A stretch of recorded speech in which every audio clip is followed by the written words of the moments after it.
My name is Flinders Worthy, and I'm here at Lincoln Castle, together with my niece, Miss Perdita Worthy, in search of myths and legends.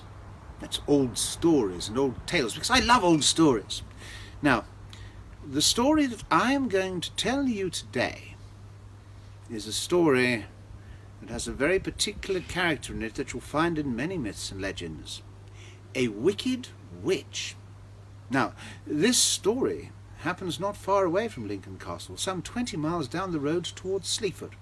Once upon a time, on the old Roman road they call Ermine Street, just at the turning for Sleaford, there was an old tumble-down cottage with wooden walls and a rotten straw roof. And in this cottage there lived a witch who was known as Mad Meg. Old Meg was a cruel and unpleasant witch.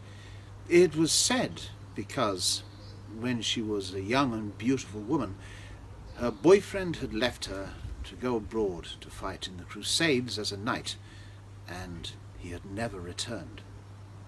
She used to cause all sorts of mischief with the local farmers, taking off their livestock or blighting their crops, but she was so powerful and scary they could do nothing against her. One day, an old knight happened upon the farmers, and they told him of their predicament, and he told them that he would kill the witch by stabbing her through the heart with his sword, but in return he would ask them to provide him with a horse.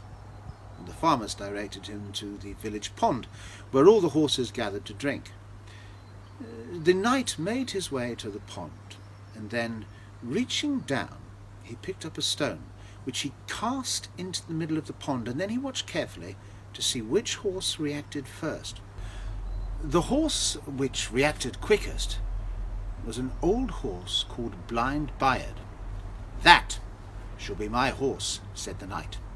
So the knight and old Byard made their way down the road to the turning to Sleaford, where old Meg the witch lived. The old knight called out to her in her hovel, "Witch, witch, I know you're in there. Come out." From inside the hut there came a thin, rasping voice. "Oh, please, I am just an old woman. Wait for a moment whilst I finish my soup, and I'll be right out." Well, the old knight, being a chivalrous and an honourable man, waited on Blind Byard. What he didn't know was that the hut where the witch lived had a back door. She snuck out and crept around through the bushes until she was behind the knight and Blind Byard.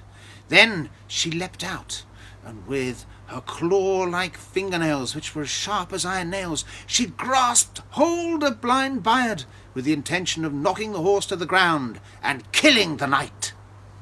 But Blind Byard was not to be outwitted. He leapt into the air as high as the highest tree here at the castle, and then he started to gallop. He galloped back towards the pond where he had come from, with the witch clinging on. They reached the pond, and Blind Byard leapt into the air. The knight reached behind him, he drew his sword, and then, with all his strength, he thrust the sword into the witch's heart. She fell with a great splash into the pond, and she was never seen again. Now there are those who say that this old knight was in fact the young knight who had ridden off all those years ago, but it had been so many years that he and old Meg the witch didn't recognize each other. If you don't believe my story, take yourself to Byard's Leap, just down the road from Lincoln Castle. Go to where the pond used to be, and now sadly it is ploughed over, and there you will find 4 horseshoes that mark the spot where Blind Byard's leap came to its end. Well, that is the end of this story.